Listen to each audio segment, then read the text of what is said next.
Hello, this is Dean Radin, and I'm on Your Superior Self. Hi, I'm Anita Murjani, and this is Your Superior Self. Hello, this is Dr. Raymond Moody, and this is Your Superior Self. Hi, Cultural Creatives. I'm Bruce Lipton, and I'm here to join you with Your Superior Self. This is Paul Selig, and this is Your Superior Self. What's up, everybody? I'm Aubrey Marcus, and this is Your Superior Self.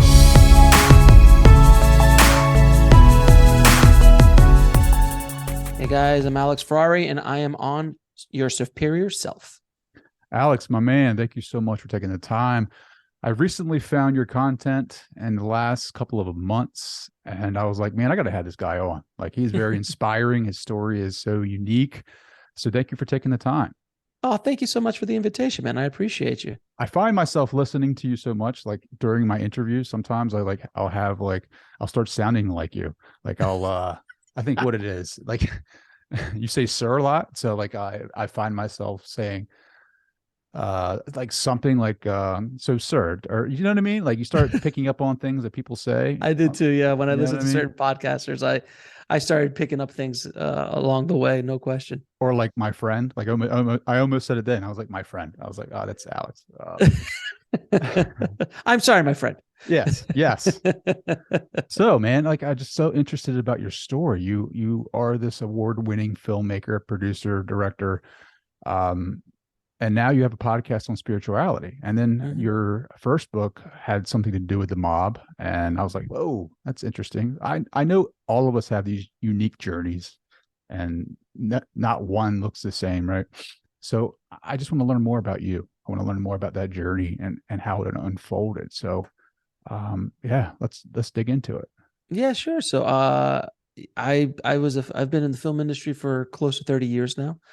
And I came into it wanting to be a film director, and I fell into editing and post-production, where I was doing editing, color grading, making the colors look nice for movies, and then ended up being a post-production specialist. Then also on the same time being a commercial director, doing commercials, music videos, things like that along the way.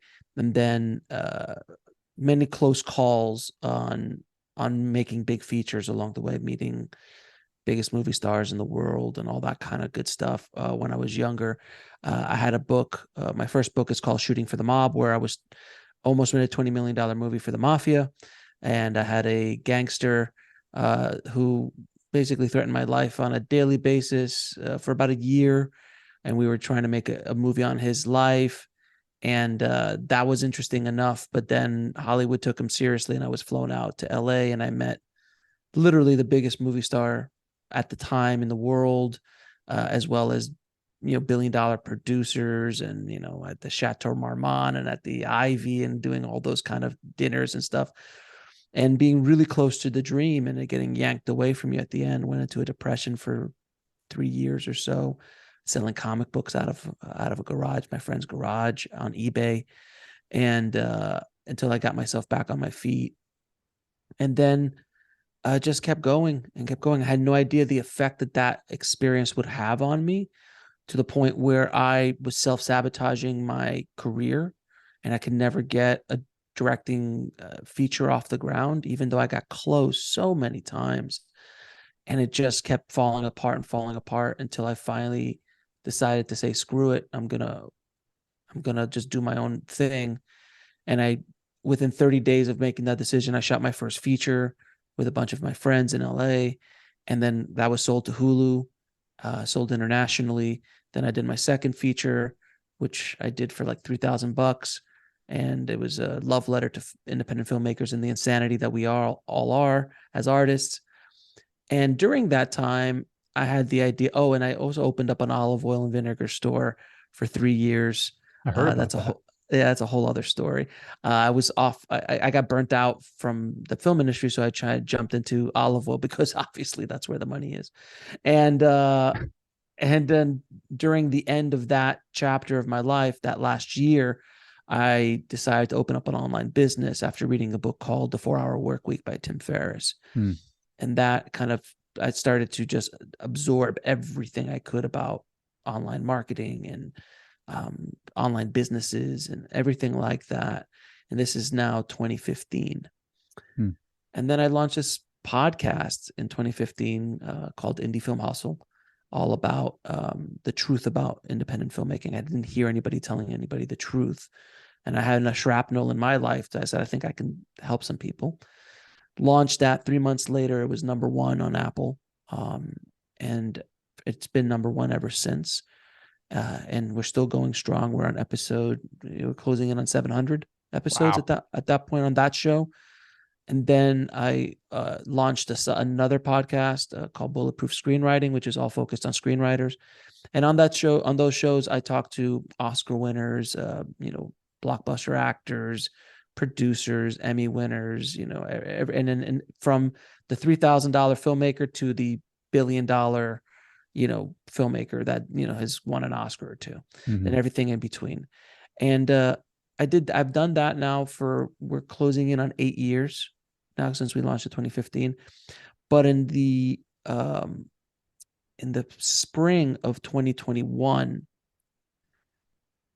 a friend of mine said, you should open up a podcast on spirituality. And I said, you're nuts. And she said, no, I think you should. And you should probably do it in 3 weeks. I'm like, I'm sorry, what?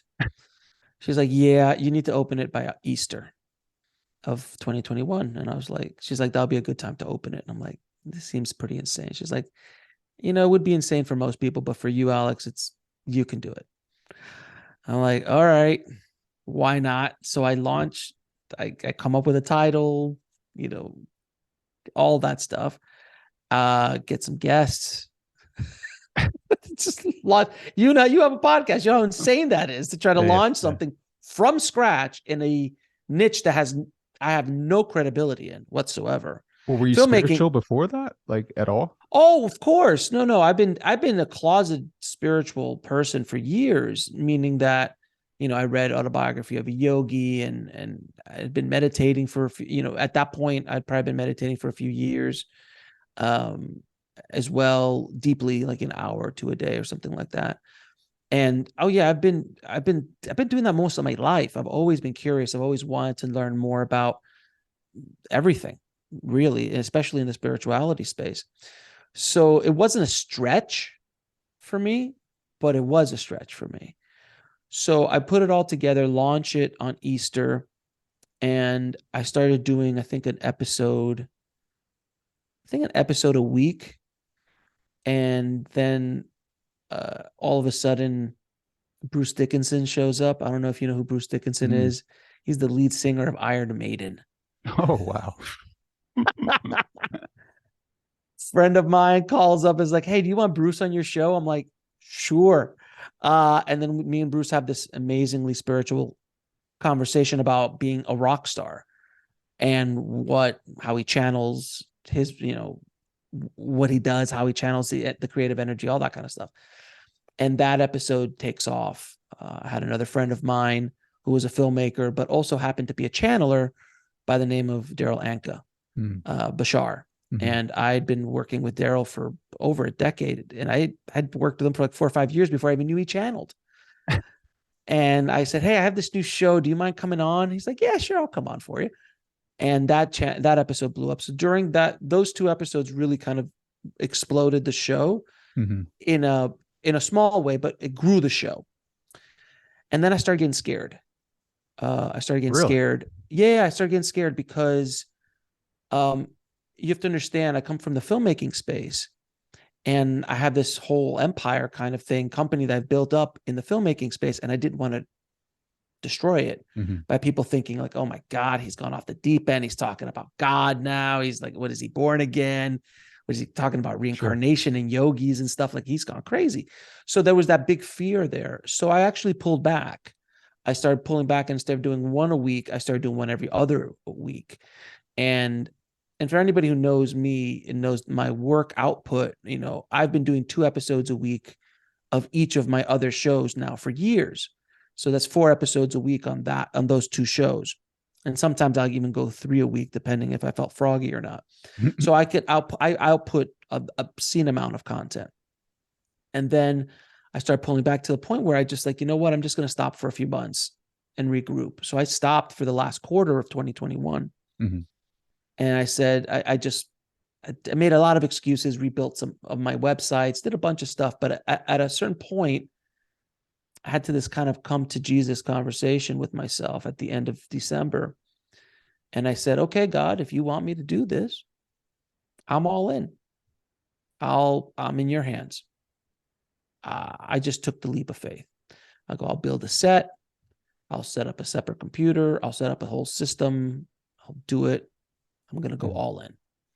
And I did. In January, first week or second week in January, I started putting a podcast back out and then started pumping them out regularly. I was like, well, I'll do at least 2 a week to start, because if I'm going to do this real, I'm going to build this show up very quickly.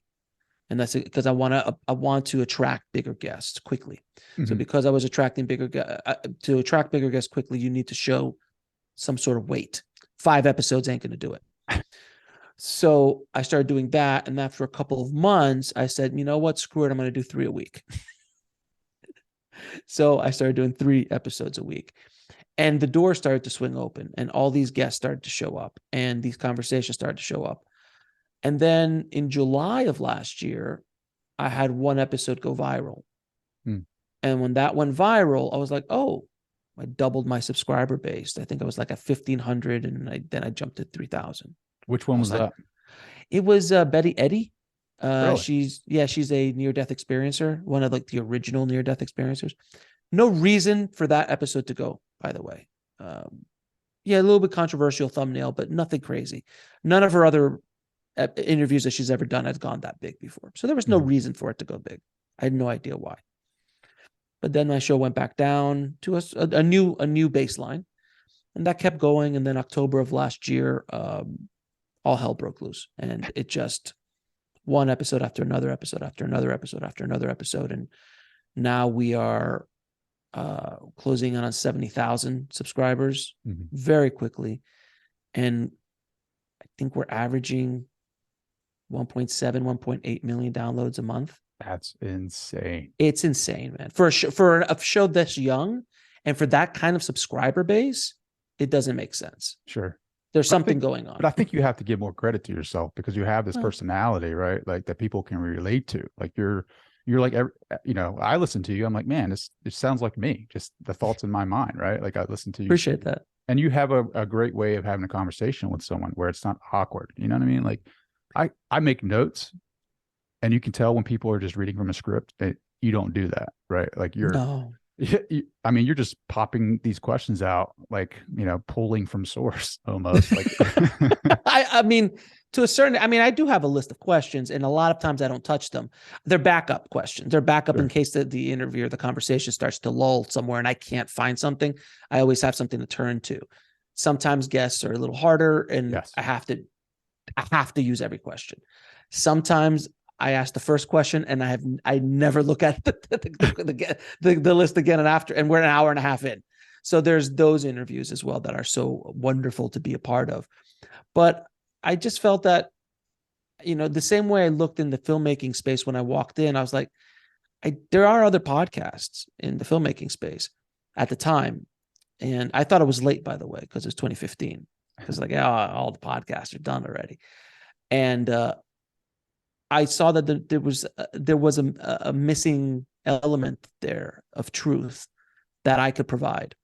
And there was no one doing it with my style, my personality. There's just nobody. So I was like, let me see what I can do. So in the spirituality space, I did the same thing. I looked at all the shows that are around, and all the big shows. And if you want to talk about being late to the party, how many spirituality podcasts are there in the world?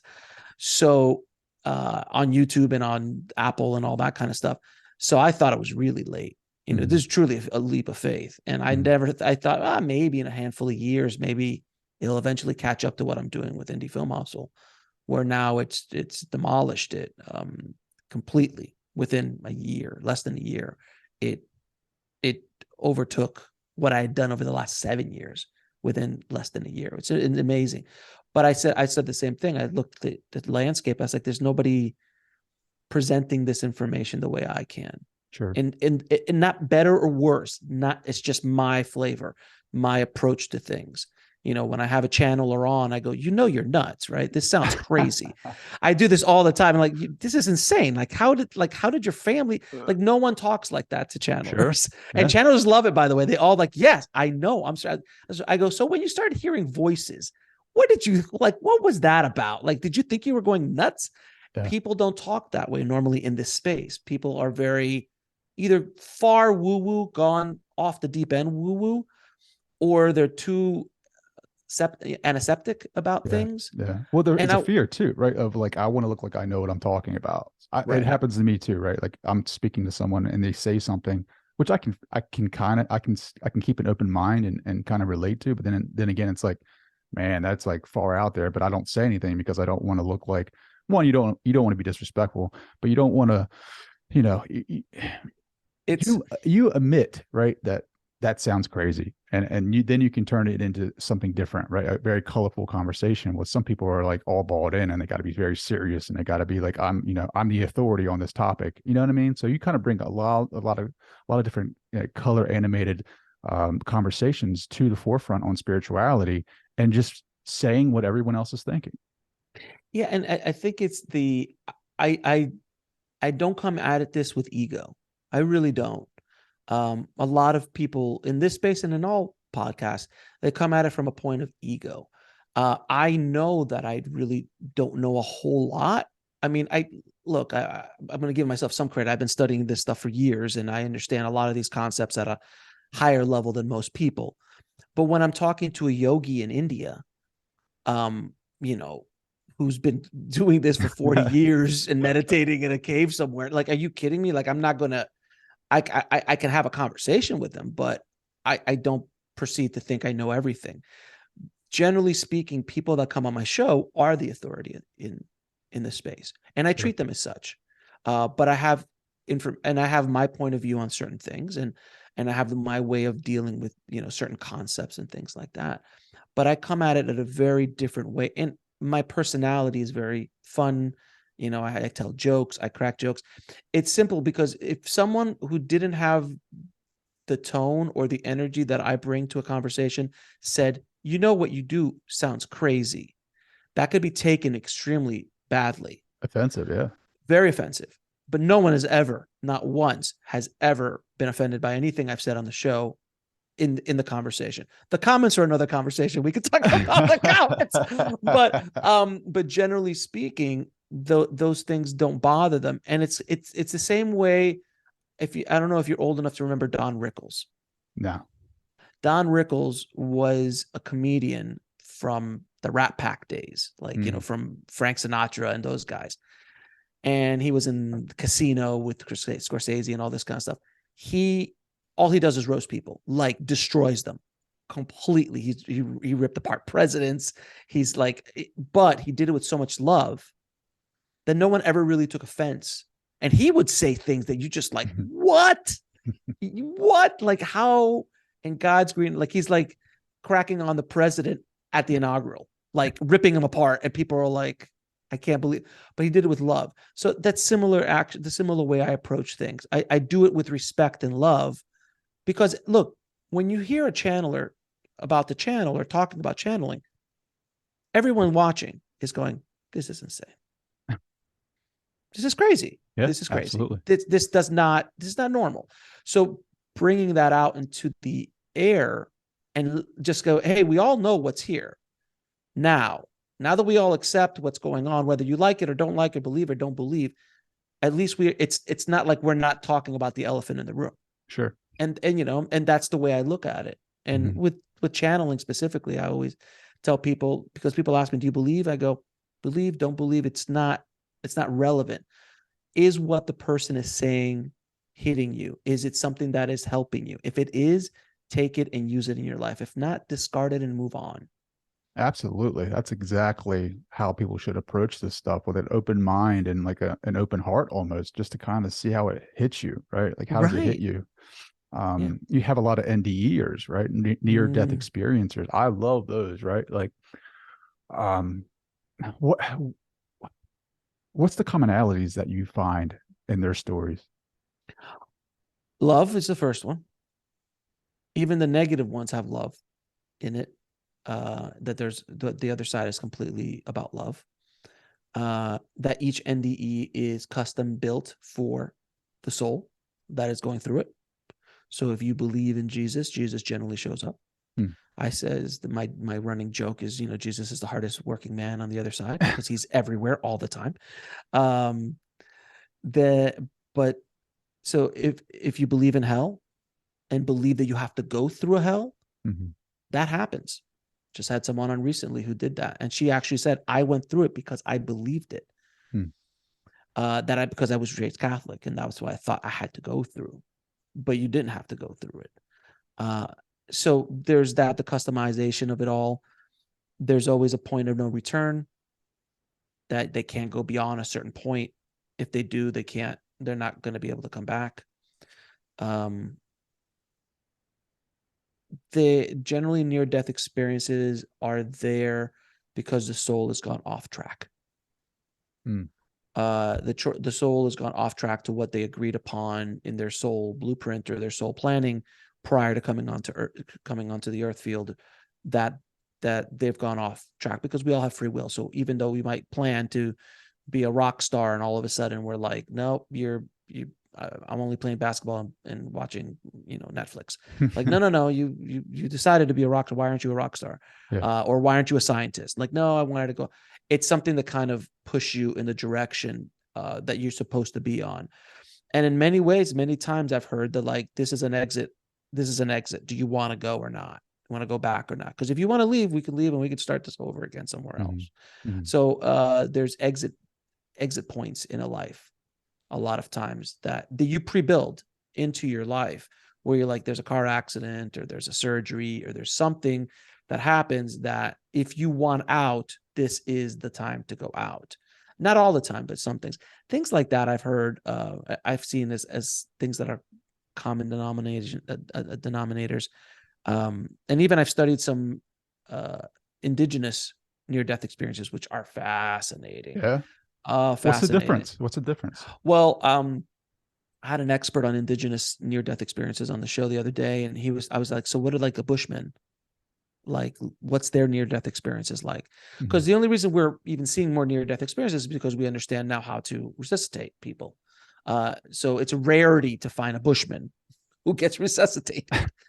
Because there's not a lot of whole CPR and, Sure. clear in the bush. Yeah. But from what I understand, they don't see a tunnel of light or a void. What they see is a tree, and they go through a knot or a hole in the tree. Really? That's the way they go in. Wow. The Aborigine walk a gravel path or a path of some sort. There is no tunnel. They don't have a concept of tunnels. In the ancient, if you start going back, because there are some near-death experience stories in ancient times. In China, they would see politicians in their town's politicians, because they held so much weight in their life at that time in history that's who they would see. So it is all relative. If you believe if you're Hindu and you die, you might see Vishnu. You might see, Shiva. It depends. If you're Buddhist, you might see Buddha, or it could just be a relative, or it could just be like your third grade teacher. Like I don't want that at all.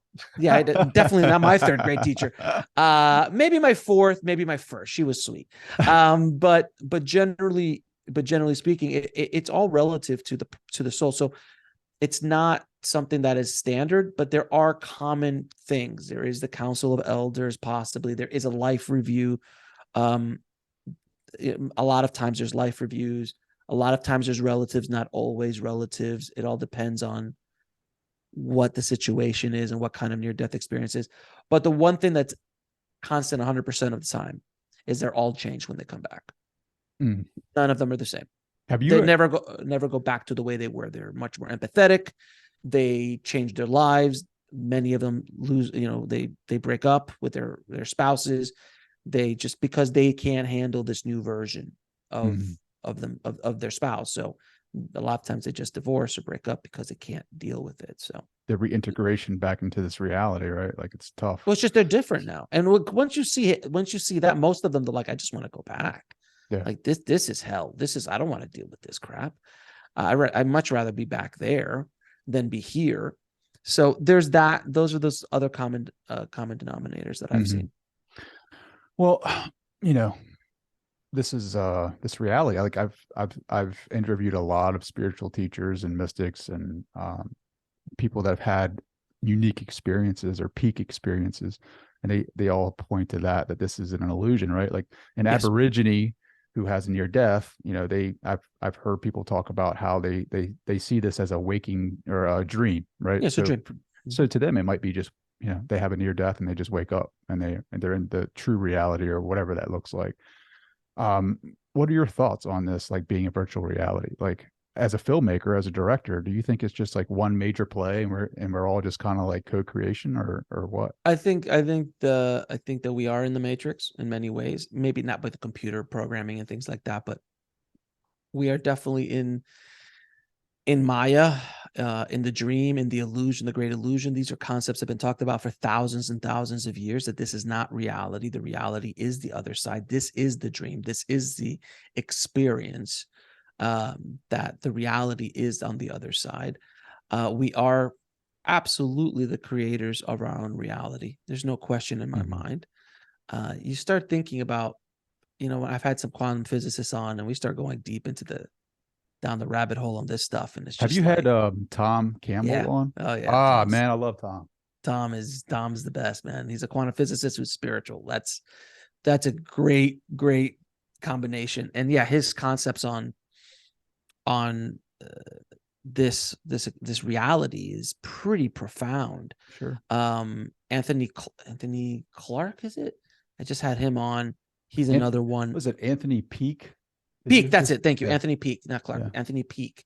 Anthony Peak, him and I had this wonderful, because I can go deep into these conversations hardcore in regards to the realities of simulation theory and all that stuff, because it's a fascinating idea to me, without question. And I absolutely believe that. Have you caught glimpses of the simulation? Like, have you been able to? Oh, you mean like, like the cat walking twice in the Matrix is like, oh, that's a glitch. Yeah, that means that they've switched something in the Matrix. I don't know if I've caught glimpses of that. I just know that there's deja vu. There's things like that are Deja vu off. is interesting because it's like, what if this is like the 1 millionth time I've lived this life as Trey, and then like, I've been here before. Right? Yeah, I don't know. I can't. I'm no expert in this, but I just know that the illusion of the physical and of where we are right now, it just makes more sense to me. And I know that might sound crazy to people listening, but if you just study, that sounds crazy, right? Like I'm saying that out loud. Like that sounds crazy. It is crazy. It is nuts. But when you start studying like the Vedic texts and things like that, they've been talking about this thing for 6,000 years. These are not new age ideas. The concept of karma is old. The concept of the Akashic records is in the Vedic texts. There's, these are not like new agey stuff that there's some hippie just came up with.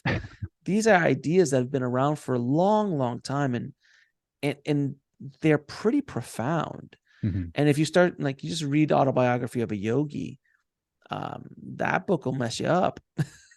Well, in a great way. So I have that book, and it's funny that you say that, because like it keeps popping up in my reality. Like someone will say something, and like I see his picture now behind you, and I was watching like a clip of something this morning, just kind of hanging out and doing my morning routine, and there's a picture of him.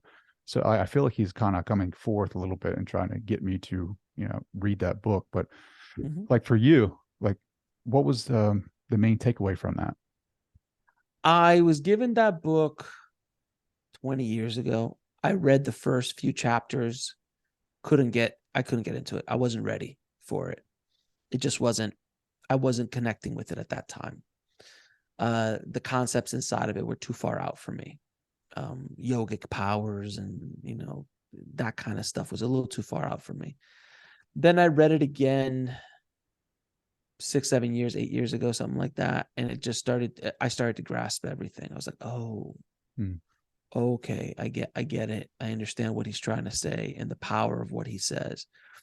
And it's one of the most transformational spiritual books I think ever written, definitely ever written in the 20th century. It is one of the most respected spiritual texts written in our lifetime or within the last 100, 200 years. Sure. And there's a reason for that. And it, you start looking back. I'm good friends with the directors and producers of Awake, the book, not the book, but the movie of his life. And I've had long conversations about, because they went into the archives, and they worked with the Self-Realization Society and all that kind of stuff. His organization, and just going deep into his stuff. And I've listened to almost everything he said that's been recorded audio wise. I've read most of his books. He's just a profound teacher for me. The reason I have a statue of Babaji behind me and a painting with all the ascended masters, including Jesus, Ma, and his lineage, there's a reason for all of that. So he's been my gateway into Sure. spirituality. Everyone needs a gateway. It could be Jesus, it could be Buddha, it could be Babaji, it could be Yogananda, it could be whoever that entry point is. For me, it was Yogananda. Sure. He's definitely knocking on my door, man. I You can should feel you should answer the door. it. You should answer the door. I'm just letting you know. You should answer the door. So when you make films, right? Like I was looking on your website, I think it is on the corner of ego and desire, right? Like, do you feel like that's the illusion that we kind of see in our realities every day? Because I feel like I watched it and I was like, oh man, that feels so, it resonates. It hits a little bit because it's Oh, you like, saw the movie? Oh, I appreciate that. I feel like it's, we have these desires, but Mhm. are these desires just pipe dreams, right? Like, is it the ego? Is it like, what is it? What inspired that movie for you? Was it your experience? Absolutely. I mean, to a certain extent, it's the experience. There's parts of me in that main character who's completely delusional, because I was completely delusional. And I think the greatest strength and the greatest weakness of any artist is delusion, because you have to be delusional to be an artist in the world that we live in. You have to be delusional to want to write or want to direct or want to be a dancer or want to be a rock star. You've got to be delusional.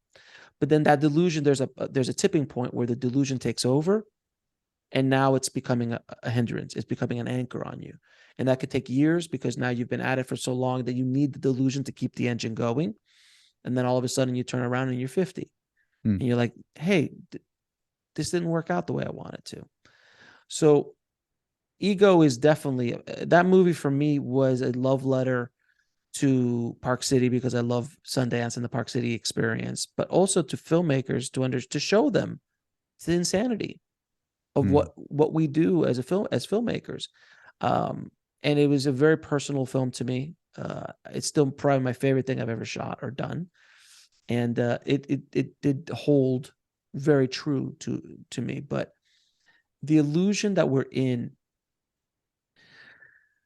Yogananda said it best, where he said, you go to the movie theater and you see all of these images of love and death and violence and happiness and all these characters doing all these things. And you feel very emotionally attached. You cry, you laugh, and you're focused so much on the screen. But what you need to do is turn around and focus on the light, which is projecting the images. And in that analogy, God is the light. So when you understand that concept, things start making a lot more sense, because this life, everyone takes everything very seriously, as they should in many ways. But at the end of the day, in 100 years, who's going to remember this conversation? Hopefully somebody. Maybe it'll still be in a hard drive somewhere, maybe, who knows? Yeah. But in 200 years, 500 years, what does it truly matter? And I don't mean that in a derogatory way, but if you look at because how many millions, billions of people have lived before us and probably done some pretty remarkable things, and even things that have moved humanity forward, and yet we don't know their names. Sure. So why take things so seriously? Because at the end of the day, when you're on your deathbed, are you going to worry about the bill you didn't pay? Are you going to worry about that guy that screwed you over? Are you going to worry about this is a play, this is a movie, this is an experience, and it should be treated as such, and not doesn't have to be always good, quote unquote. You learn much more from the pain than you do from the good times. Sure. I found in my life. Man, And that's there's so many good things in that little rant, man. I love it. So this is a play. This is the movie. And we are characters, and all the characters have been discussed beforehand. All the characters have been agreed upon, as far as like, I'm going to come into your life at this point to teach you this thing, and this point. And it could be a person who cut you off on the road.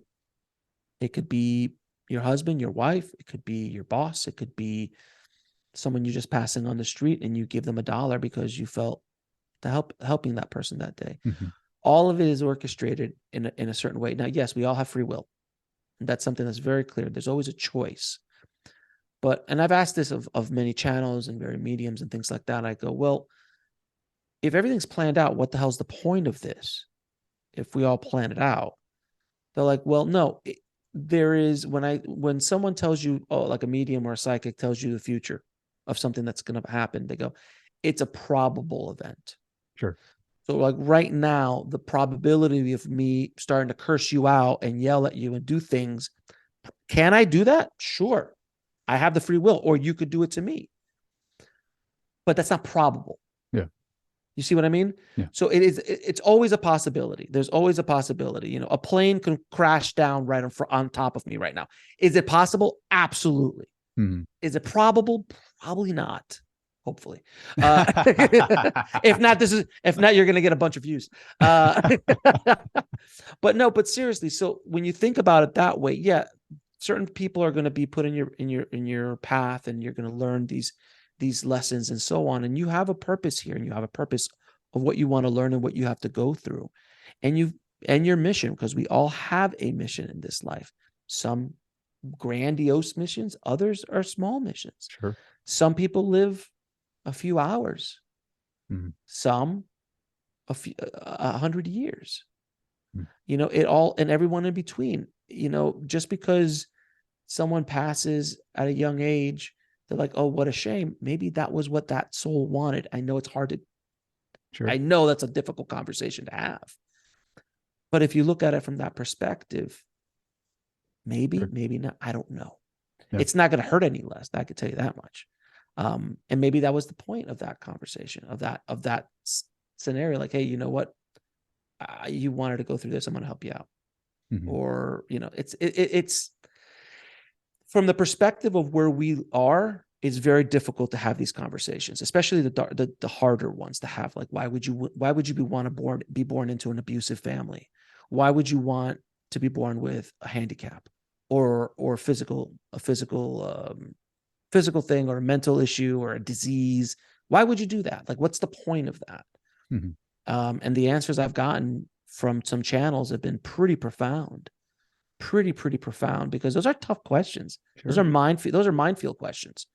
And I ask them because I'm curious to see what they say. And every one of them never hesitate. Every one of them says something pretty profound in answering those questions, whether it be, I don't know. I cannot right now off the top of my head. I can't remember, but they were pretty profound. If you listen to my show, you'll hear them. I listen to your show quite a bit, and it's, I think it's a lot of it is experience, and to strengthen that inner being of who you are, who you truly are. Right. Like, have you watched the documentary on Netflix, Stutz, with Phil Stutz, the psychotherapist in LA? No, I heard that's your second person who've talked to me about that. Yeah, I heard about that. I heard it's good. Yeah, Jonah Hill, right? Is that the Jonah Hill one? Yeah. Yeah. So he talks about using higher forces, and he's a psychotherapist, and they don't usually talk like that. It's usually, you stick to an orientation, and it's usually, you don't ever come into a session with a client and you never really try to solve a problem. You're basically a sounding board for the client to come in, and they kind of find their own answers. Well, he took the perspective of like, no, we're going to work in the moment, and I'm going to give you a tool so that way you can deal with your anxiety issues, your depression, whatever you may be dealing with. and he cultivated these tools which draw from higher forces, source, God, whatever you want to call that, universe, and it gives them the power to get through whatever events they're going through. That struck me as revolutionary because like there's no psychotherapist doing that. And then two, they're painting this picture that the universe isn't happening, like, you know, isn't against you. It's actually placing you in in an event that is strengthening that inner being, which is connected to source, because it has this, you know, it has this wanting for you to, you know, to strengthen yourself, because in the end it strengthens the universe, right? Like it expands the universe, it evolves the universe. Whenever we evolve, it evolves. So it has like dual interest in that. That makes sense. Oh, it makes all the sense in the world, without question. I'm dying to see that documentary, by the way. Dude, it I is just haven't. so amazing. Like, all right, so you have to read the book too, because like I just got the Audible, and it's, you know, I would watch the documentary first and then read the book, because it, you know, it gives you the actual tools and it talks a little bit about the philosophy behind that. Mhm. But again, like I don't hear too many psychotherapists talking about higher forces, right? Like, But this is what's happening right now. There is a change happening in the world. It has been for a while, but it's happening at a much more accelerated rate. There's a reason why shows like yours and I are available now. Why people are listening. It's because people are searching. do you People think you'll want to make know. do you think you'll make a spiritual, more spiritual film, like Absolutely. towards that, like maybe Yeah. near death or something like that? Well, I think the shooting for the mob movie needs to be made because there's a lot of spiritual lessons in that movie. And I wrote that book for that reason, was to help people understand that they can get out of bad situations and how not to follow your dreams and things like that. So I think there's some stuff there without question. But no question in my mind that I'll do some sort of documentary series or narrative series. I don't know, but there is a change. A documentary like Schultz will have never hit a mass market like that, like in 10 years ago. Yeah. Shows like this wouldn't have existed 10, 20 years ago. It's just been very few and far between. The audience wasn't ready for shows like this. I feel like the show, like your show and my show, are now starting to grow exponentially or grow more because people want this information badly, very, very badly. And there's going to be a massive wave in this. And, you know, just on a side note, as far as like Hollywood's concerned, because I've been a student of the film industry for most of my career. And then now for the last 8 years, talking to everybody, every major player in Hollywood at every level from every kind of job, you come to realize that it is they're in trouble. They're working off of a system that doesn't exist anymore, and people are tired of it. And people want something else. They want the more spiritual movies. They want the more. They want the Shawshank Redemptions.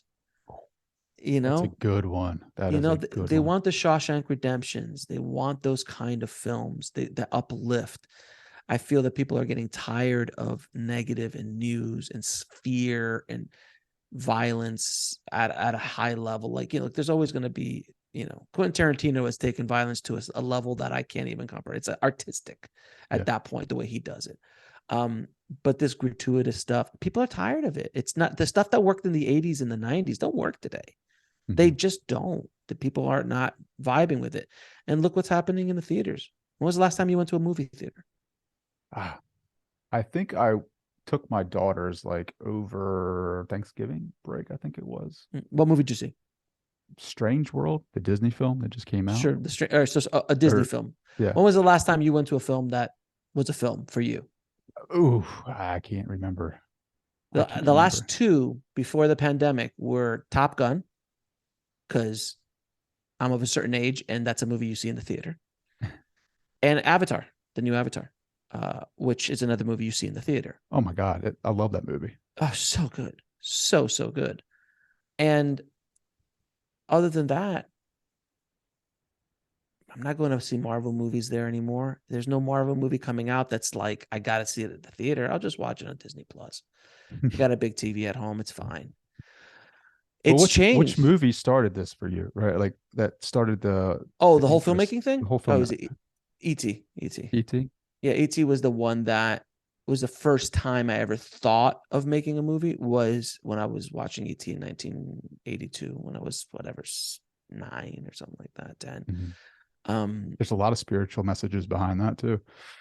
Spielberg is one of my top people on my list of who I want to talk to.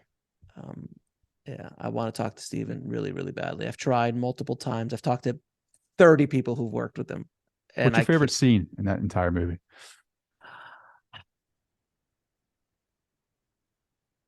I mean, there's too many to name. I think probably when he comes back to life. Yeah. Yeah, when he comes back to life, But that, believe it or not, but E.T. is not one of those movies I watch a ton of times. Like it affected me. It was my gateway, but it wasn't a movie that still holds that place in my heart. There's other movies that do that. I mean, I watch Jaws before I watch E.T. Jaws is it's perfect. It's as perfect of a movie as possible. Back to the Future is a perfect film. Yeah. It's perfection. But for me, Shawshank, The Matrix, Where Dreams May Come is up there with it as well. Fight Club. I love Fight Club. Fight Club. Love Fight Club. Man. I've had the chance to talk to some of the creators behind Fight Club, and those kind of but on the more spiritual side, Matrix, which is extremely spiritual and philosophical. The first one, it's a game-changing kind of film. I was never awakened to the idea that these films are spiritual, right? Like I just watched a film because it was a movie, because it was entertainment. It wasn't until like I started down this path where I started paying attention to the signs. Do you think a lot of directors or writers have like that? They want to put that perspective in there. I've spoken to them. So yes, a lot of them do. A lot of them will sneak stuff in. Specifically, I just had the Oscar-winning writer of Ghost on, Bruce Joel Rubin, and Bruce's story is fascinating. He OD'd, but he overdosed on LSD in the 60s. I didn't know you could do that. He didn't overdose. You can't, but he took too much accidentally. He was supposed to take a drop and he took an entire dropper of pure Timothy Leary LSD from Switzerland, in the form, like in a jar, and they just like, oops. And he maybe took like just opened 20,000, just left. Like, yeah, no, he did. It was 20,000 milligrams. I think he was only supposed to take like, 50. So his whole body got deconstructed. He went to speak to God. He had a revelation, came back, his body was put back together. And when he came back, he's like, I got to go on a spiritual quest. He hiked around Afghanistan and India looking for a guru, met the Dalai Lama. The Dalai Lama asked him, do you want me to be your guru? He's like, I don't think you're the right guy for me, but appreciate that. Really? Moved on. Yep. Wow. He's like, if I can't find him, can I come back to you? He's like, yeah, sure. And he just laughed. And he found his guru. And then in his late 30s, started to write. And that's when he wrote a movie called Jacob's Ladder, which was basically as close to his experience of that LSD trip as, and if you watch Jacob's Ladder, you go, oh, okay, this all makes so much sense now. And then he wrote Ghost, which is, that has amazing spiritual things in it. Then he wrote and directed a movie called My Life with Michael Keaton. Beautiful, beautiful film. But yeah, absolutely. There are filmmakers who definitely sneak stuff up. I've had the producers of What Dreams May Come on. That movie is obviously all about spirituality and the soul and things like that. But for me, the movie that really, there's two movies that are the most spiritual movies I think have ever been made, in my opinion. Shawshank. And I can explain to you why. Because I've asked the question, why is Shawshank so beloved by everybody pretty much? Like, it's just beloved. If you watch it, you love the movie. And I go, what is it about that film? Because on paper, it sucks. The name is horrible. It's a prison movie. It's an escape film. Like, it's not, there's really nothing that would say, oh my God. Yeah. But yet there's some magic in that script. And there's some magic in that movie, that it's considered one of the best movies, if not the best movie ever made, according to IMDb. It like overtook The Godfather as the best movie ever made and most beloved. So why is that? And my feeling is that it is an absolute analogy for what we are going through in life, where we come out of a place. First of all, you're wrongly accused. So that's what we all feel like. We're all wrongly accused. Sure. And that things that happen to us, like, it's obviously not me. So you're thrown into prison, which is our existence here. He has to figure this thing out, go through hell and back, and literally has a near-death experience by going through a tunnel of shit. I've never Excuse thought my about language. that. No, you're good. Okay. He goes in, he breaks through by his own will, breaks through, has to tunnel through a ton of crap, which is what we all feel like we're doing, to the point where we all have hope that after we've eaten and swam through a mile of piping crap, that we get out the other side, and there is a heaven. There is something. When he gets out, he gets thrown into the water. He's being baptized by the rain coming in. He tears off his old clothes, and he literally is like reborn at that moment. And then what does he do? He goes to heaven at the end. He goes to a beach somewhere, and he's just, grinding the wood on his boat, and he's got all the money in the world. He doesn't worry about anything. And that's what we all want in our life. So I feel that's what's the connection for that movie. So that's just my own personal explanation of it. But arguably the most profound spiritual movie of all time is Groundhog's Day. That's so funny because it's like I just saw it on my calendar. It's like this month. I totally forgot about it. Groundhog's Day. It is by far one of the most spiritual movies I've ever seen in my life because it's our soul. It's the experience of reincarnation and our soul. And if you start at the beginning, what happens at the beginning? Gluttony, sex, does all of that. But then what happens? He gets bored. He's like, wait a minute, I got to get out of this. How do I get out of this? Well, maybe if I help people, start helping people. He's like, maybe if I start looking inward as opposed to outward. And slowly but surely, by doing all of that, he starts to evolve. So the guy who walked in at the beginning, who was eating whatever he wanted to and having sex with this person or that and taking advantage of people because of what was going on, at the end, he's helping everybody. He's being kind to others. He's understanding. He's evolved to a point where then he's liberated. Once he does that final motion, he's liberated, and now he's gone. He's free. That's reincarnation. The whole movie is about reincarnation, about the soul, about what we go through. He just happens to go through it all in the same day, again and again and again. But that's an analogy for life, again and again and again. Different lives going through similar problems, similar things. You didn't learn this in this life, you're gonna try it again in the next life. You didn't understand about gluttony, you're gonna figure that out. You can't get over fear in this life, you're gonna be challenged again with fear in the next life. Things like that. So that's probably it's one of my favorite films in that sense. And it's funny as shit. Oh man, I love that movie, but I never really thought of it about reincarnation, right? And our trials. I just looked at it that way. Yeah, I just looked at it that way. I was like, oh my God. I just came to me one day. I was like, Jesus, this movie is about reincarnation. This is the soul's journey.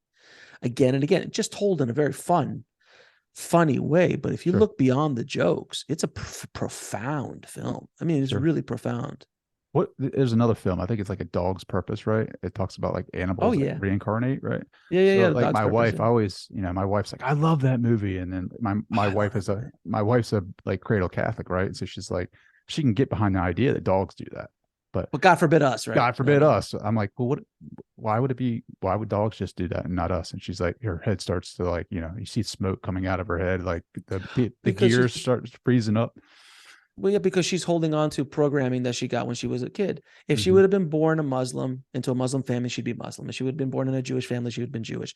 If you look at things like that, then you're like, well, wait a minute. Then my belief system is just based on programming. It's not something that I came to. It is something that I was programmed with from birth. Not anything malicious about it. It's just the way it was. I was raised a Catholic. My parents were raised Catholic, so that's why they raised me as a Catholic.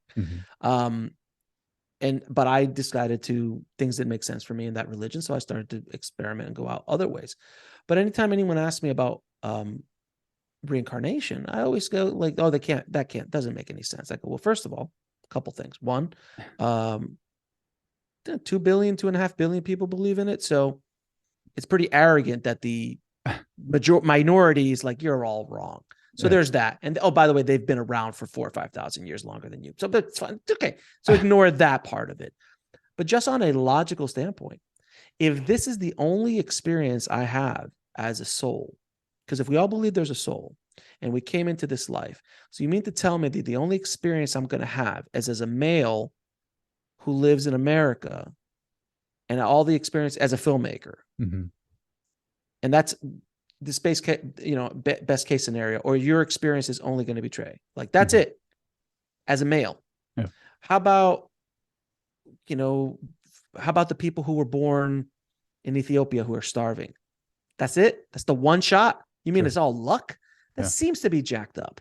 Yeah. Or that you were born and you lived 2 or 3 years and you died of malnutrition. You mean to me that was the experience that soul get, and that's all they get?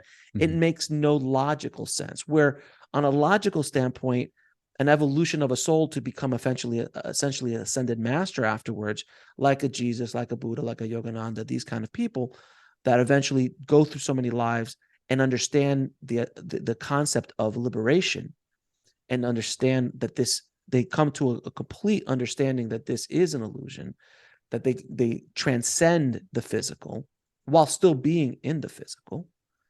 And then they go, okay. And now when they transition back up, they're like, I don't have to go back down there. I've learned everything I need from this plane. We don't know what's outside after this, the other levels, the other places. But at this place, that makes sense to me. That makes logical sense to me as anything, much more logic than like you get one shot and that's it. So you mean it's basically a lottery? Sure. Because you're being born a male, a white male. I'm Latino, by the way, but if you're being born a white male in America in this time, it's one thing. But being born a black man in South Africa during apartheid is another thing, or a black man in slavery times, or a Mongolian during Genghis Khan's time, and whatever. It doesn't make any sense. It doesn't make any sense that this is the only time we're going to do this. It just doesn't make logical sense for me, at least. And then when you challenge someone's belief system like that, it's not even you're challenging. If you present ideas that challenge them, they become defensive because their entire world is based around these ideas. And if those ideas are not right, then who am I? What am I doing? And then it just starts opening up doors that they don't want to go into because they're happy, they're content. And there's nothing wrong with that. There's nothing wrong with that. If that's the choice they want to make and they want to live in that world, great. Sure. They could live a happy, healthy life. They could be of service to millions of people. They could help. There's no reason why you have to accept these ideas. But if you're truly an open-minded person, I'm open to ideas from every walk of life. And I see what rings true to me because I don't have a set belief system that doesn't make sense that I'm holding on to. There's so core values now that I have, like reincarnation. Like it's very difficult for someone to tell me that reincarnation doesn't exist because I know it's my truth. And if your wife believes that her truth is her truth and that's what she wants to hold on to, okay. I'm sure it makes interesting dinner table conversations. Hey, listen, it is what it is. But well, yeah, when you challenge that belief, you're not just challenging their beliefs, you're challenging their parents' beliefs, their neighbors' beliefs, their societal beliefs, everything. So like what you're seeing in that, what is triggering that person is like, well, if this isn't true, then everything my parents have told me my entire life. It opens up all sorts of cans of worms. Look, this is the concept. This is some concept I want the audience to hear. The concept of good and bad is based on where you were born. 100%. And good and bad is in many ways an illusion, and I'll explain. And I use this example all the time on my show. If you get into a car accident and you get into a fender bender, it's bad day for you, bad day for the person you hit or hit you. It's like, shoot, I got to do insurance now. My car's banged up. It's gonna go in there. Got to go into the shop and all this kind of stuff, right? So it's a bad day for you, right? You take that car to the mechanic, to the body shop. Great day. Great day for me. I got business. Same incident, two different perspectives. So if a tree falls on somebody in the middle of the forest and kills them, The tree is the incident. That it killed him could be tragic, but from my point of view, like, oh man, the guy's dead. Poor guy. But the wife is sitting there. I'm like, thank God that son of a bitch is dead. He's been beating me for 10 years. Perspective. Do you see what I mean? Sure. So the concept of good and bad is really based on where we come from, because things that you and I believe are good and bad in society, in other countries, in the other side of the world, they don't look at it that way. Women's rights, I'm assuming, please forgive me, I'm assuming we all believe that, women should have rights. Other parts of the world, they don't. Yep. And if they even talk, they're beheaded. So do you see what I mean? It's all based on where you come from and how you're brought into this world that your belief system is based on. And when you understand that and you start searching for the truth for yourself, but that takes a brave step. And not everybody wants to take that step. And trust me, it wasn't easy for me. And I'm sure it wasn't easy for you either. It's not an easy step, because once the basis of your entire existence or your entire mental structure is challenged, then you got to start questioning everything. And if you got to start questioning everything, then you're like, oh, I don't want to do that. Yeah. I just much rather, what do you mean the sky's not blue? I don't understand. Because where do you go for that advice or that information, right? You go to start searching. You go to people that you rely on and trust, and then like you go to them and you start figuring out that, oh man, they're just telling me what their perception is of the event or what I'm going through. Like they don't truly know because it's not their experience. So, I guess my question to you is, like, this is a good segue into like, how do you discern your truth? How do you find the teachers that come on your show that you discern that what they're teaching is big truth? I don't always agree with my guests. I'm going to say I agree with most of my guests, and I agree with most of everything that my guests say. But the truth has to be something that rings true to you. And you have to be at a place in your life when you're ready to hear that truth. Like I said, I was given the autobiography of a yogi when I was younger. I couldn't connect with it. I wasn't ready for it. I might have never been ready in this lifetime. It could have been another lifetime where that book shows up again. When I was like lifetime, I need to pick this information up. But maybe I wasn't ready for it. But when I was ready for it, it arrived. So that old thing is like, when the student is ready, the teacher appears. And that teacher could be a podcast episode. It could be a book. It could be a movie. It could be a play. It could be a sign. It could be a TV show. It could be a sign on the road. It could be anything. But the truth is something that rings true to you. When I first heard the concept of reincarnation, it made sense to me. And I was raised Catholic. It just automatically made sense to me. Because you know what didn't make sense to me? You eat meat on Friday, you go to hell. You also kill somebody, you go to hell. A little bit unproportionate, I think. Sure. You know what I mean? Oh, then they changed it. And they're like, now you can eat meat on Fridays. So what happened to all those guys who went to hell? Like, is it retroactive? Do they get a release program? Retroactive. Like, is it like back pay for pain and suffering of being in hell? Like, what does it work? So you start looking at all these ideas, but there's certain concepts that I don't believe are man-made. Many religions have man-made elements to it. But when you understand truth, like concept of reincarnation, the concept of karma, I just had an expert, it hasn't been released yet. I had an expert from India. All we talked about was karma. He's a karma expert. And there are elements of what he talked about I didn't believe. I didn't ring true to me. Very small few things. But the main concepts, the main broad strokes of our conversation were profound.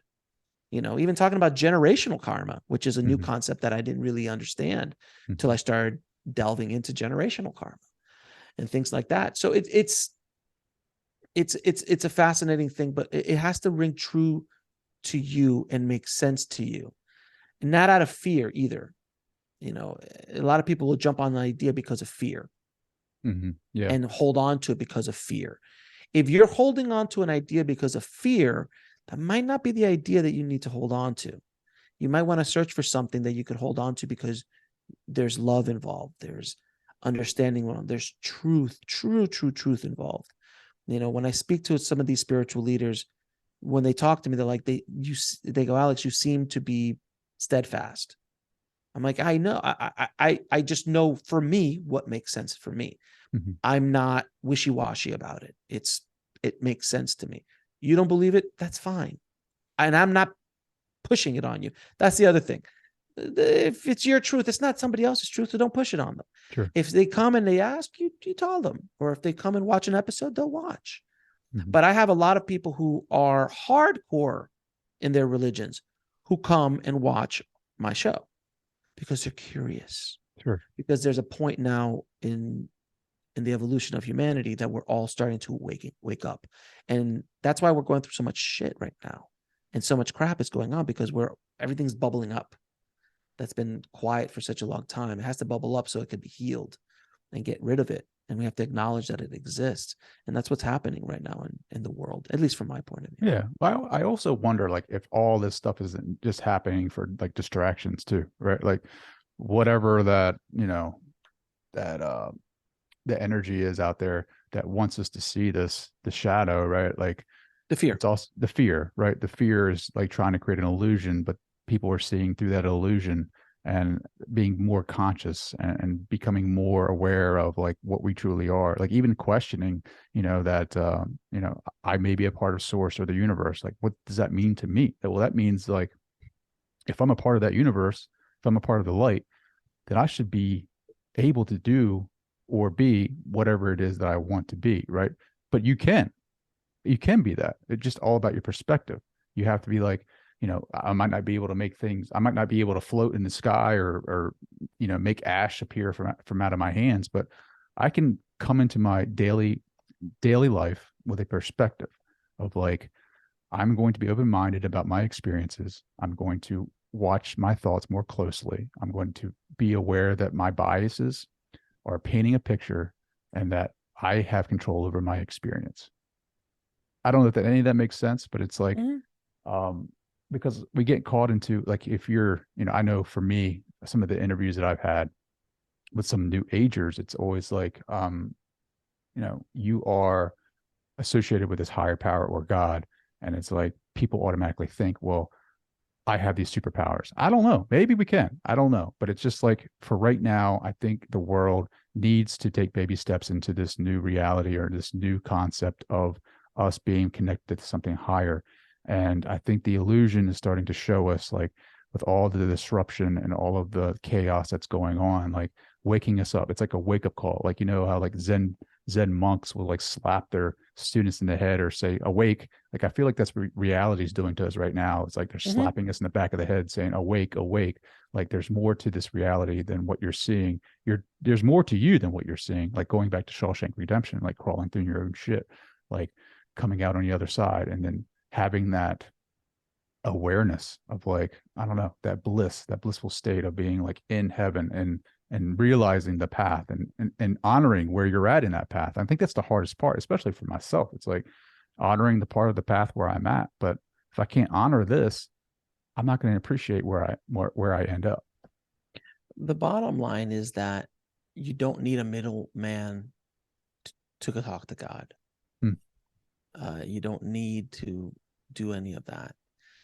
That if you understand that you are God, you are part of source, like all of us are. We are all one. We are all connected. If you understand that and start to believe that, that's extremely powerful. And all of this fear mongering and, God forbid, watch the daily, the nightly news and things like that. All that starts to wear away. Look, all of those channels are struggling. All of them. All the news networks, they're all struggling because they're still using the old playbook. They don't understand that, fear works in the short term.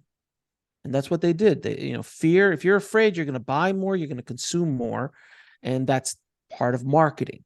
If you're a marketer, you understand that fear is a motivator.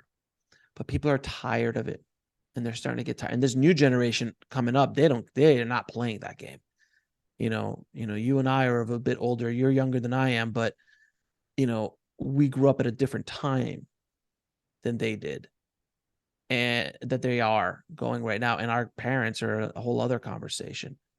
but fear is not going to be working as much in the future. It isn't now. Mhm. It really isn't. People are tired, exhausted of it. The pandemic was just a huge, giant, reboot of everybody. That's why nobody wants to go back to work. Everybody wants to no, I want to go. I want to do my thing. I'm going to start a podcast, things like that. But if we understand that we are all one and have empathy for each other, that's more powerful and impenetrable Mhm. by anybody or anything. If you understand that within yourself, you know that truth to be true within yourself. It's nothing that can move you. Nothing on this plane, at least. Nothing in this reality can. When you speak to a yogi, you speak to a monk, they are so steadfast in their understanding of who they are and what the nature of reality is for them. There is no moving them, in a very positive way, by the way. They're nothing but empathetic and love and want to teach and want to share and want to help others, go in the path that they have to go down. But it's not like a dogmatic thing. It is more of a loving thing. Mhm. And Wow. I guess that's from experience of just being able to be exposed to people like that, which most people aren't. And hopefully through the shows that I do and that you do, they start to get more exposed to that kind of soul, those kind of people. And that's why I do what I do, because before I've heard of near-death experiences, but I didn't really understand them. I didn't know anything about them until I started doing the show. And then channelers, forget about it. Like, that was insane for me. And now they're my favorite guests. I love channelers. And then quantum physicists who talk about spirituality. What? Neuroscientists, all these kind of people that come on the show. It's pretty remarkable.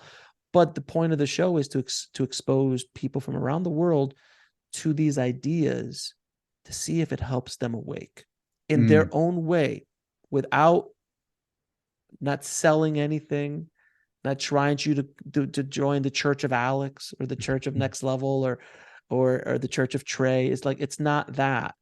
It's like, these are ideas from all walks of life, by the way. If you've been listening to my show, it's not just one way. It's not like I have 50 yogis in a row.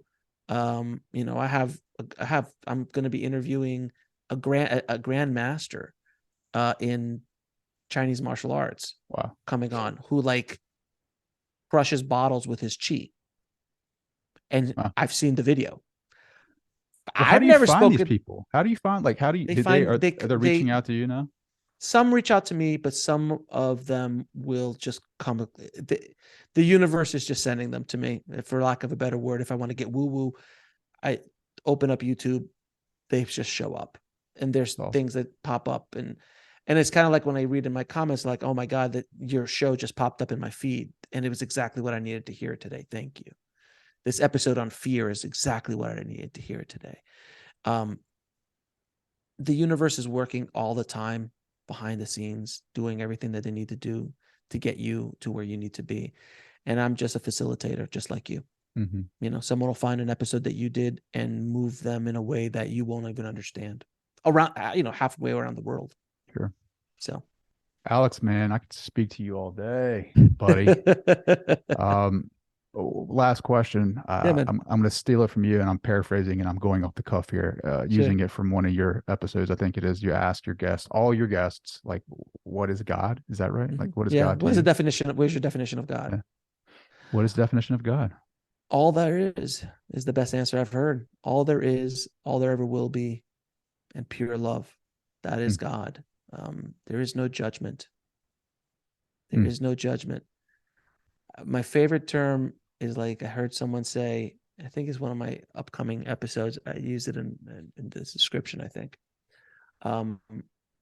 I expected a courtroom, but understand I was in a classroom. And that's how you kind of look at this. There is no judgment. No one is judging you for the mistakes you made.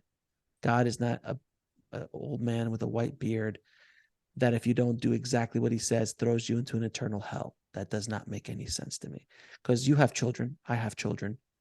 Is there anything that they can do in this lifetime that would make you want to throw them into an eternal hell? No, never. So if we can't do it, you think sources, that's their game plan? That's pretty egocentric, I think. That you must bow down to me because I am all powerful. It's pretty egocentric, not the loving God that I know, and not the loving God that I've read about in so many religious texts around the world and people I've spoken to. And yeah, that's a long answer to that short question. I my love it friend. though, hope I man. have it. I love it. I love it. I love it. How can people connect with you? How can they find out more? If you want to check out the show, it's at nextlevelsoul.com. On YouTube, it's Next Level Soul. It's not hard to find me. Those are the two best places to find out this information and the show that we're doing. We now are outputting. There's a new video every day, excuse me, on YouTube. We have 4 new episodes a week because I'm insane. I am going to slow down, not yet, but I will slow down. I just got too many people that want to come on the show and too many things I want to do. I want to get this thing out there. We're closing in on almost 200 episodes in less than a year and a half. That's awesome. So yeah, but that's where people could find me, and hopefully they can find some value in what I do. Sure. Alex, my friend, man, we got to do this again, dude. I really like chatting with you, and I like your philosophies, and I just feel like you're a good all around guy. So Appreciate thank you for you, taking the time, man. I really do. I love every second of this. I appreciate you. And thank you so much for the work you're doing, man. It's something that, this is work that needs to be done, man. You are doing God's work in many ways, my friend. So keep doing what you do. And I appreciate you, man.